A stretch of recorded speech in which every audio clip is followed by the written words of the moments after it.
Hi, I'm Lucy Arthurs and I'm going to talk about the Adventureland part of Magic Kingdom in Disney World. So with regards to the history of Adventureland, it opened in 1971 and back then it was home to just 3 attractions, which were the Jungle Cruise, the Swiss Family Treehouse and Walt Disney's Enchanted Tiki Room, although back when it opened the Tiki Room was actually known as the Tropical Serenade.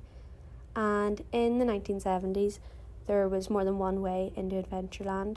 So when Main Street's USA's swan boats were operating, they would sail around the base of the Swiss Family Treehouse, but since that's been obviously removed.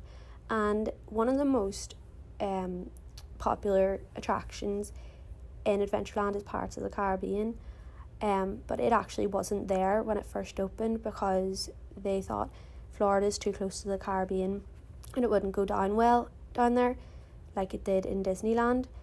But there was so much demand for that attraction, so a shorter version of the Disneyland Classic opened in 1973 and it's been there ever since.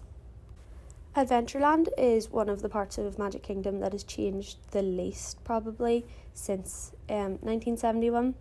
So as I said, obviously with the history, the swan boats used to go into Adventureland, but they have since been replaced by Shrunken Ned's Junior Jungle Boats, and these are radio-controlled miniature jungle cruise style boats that operate in a portion of the former Swan Boats Canal between the entrance to the Jungle Cruise and the Swiss Family Treehouse. And the major change that's happened since it opened is that in 2001 the Magic Carpets of Aladdin opened. This is basically the Adventureland version of Dumbo's ride that is in Fantasyland, and it sits right in the centre of the plaza, in the centre of the land. Okay, so there's actually a serious variety of restaurant and dining options in Adventureland, and the first is the Aloha Isle, which is probably the favourite of all the Adventureland food, and it offers the famous Dole Whip, which is everywhere at the moment. Everyone's talking about this, and it's basically a pineapple soft serve, which you can see in the picture at the top there. And then the Jungle Navigation Skipper Canteen. It's the newest addition to dining options in Adventureland, and it's just basically a popular table service restaurant. And then the Sunshine Tree Terrace is where guests can get another very popular sweet treat, which is similar to the Dole Whip. It's a citrus swirl. There's a bit of a debate going on whether the Dole Whip or the citrus swirl is better. I've had neither, so I need to try them both and decide for myself, which I really want to. And then the snack cart near Jungle Cruise is just for quick classic options like popcorn and Mickey bars that guests can just pop into to grab something in between rides or before rides, etc. And then finally, the Tortuga Tavern is where you can just get barbecue stuffs like pulled pork sandwiches and stuff like that.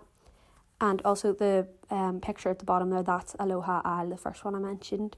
It looks so amazing, the architecture and everything, it just looks amazing. So some fun facts about Adventureland. All the architecture and decor within Adventureland represents a mixture of Mexico, the Caribbean, Polynesia and the Middle East, and that's just to give the customers a feeling of a mixture of different countries and experiences, and they basically just wanted to create the most exotic experience possible. And then also originally Walt Disney wanted to use live animals in the Jungle Cruise attraction, which you can see there in that photo, although he quickly realised that animals would not cooperate during the show and decided to use animatronics instead, although it would be so cool if live animals were actually used, but obviously that wouldn't be possible. So the traffic patterns in Adventureland, as you can see in that picture there, to enter Adventureland, guests must walk across a wooden plank bridge. And the main issue I found with the traffic patterns was basically that the walkways throughout the land are quite narrow. So when it's really busy during peak times and stuff, it can get very congested. So I think they should probably do something about that to relieve that congestion a bit. But other than that, it all seemed pretty okay. And there are my sources that I used. Thank you so much for listening.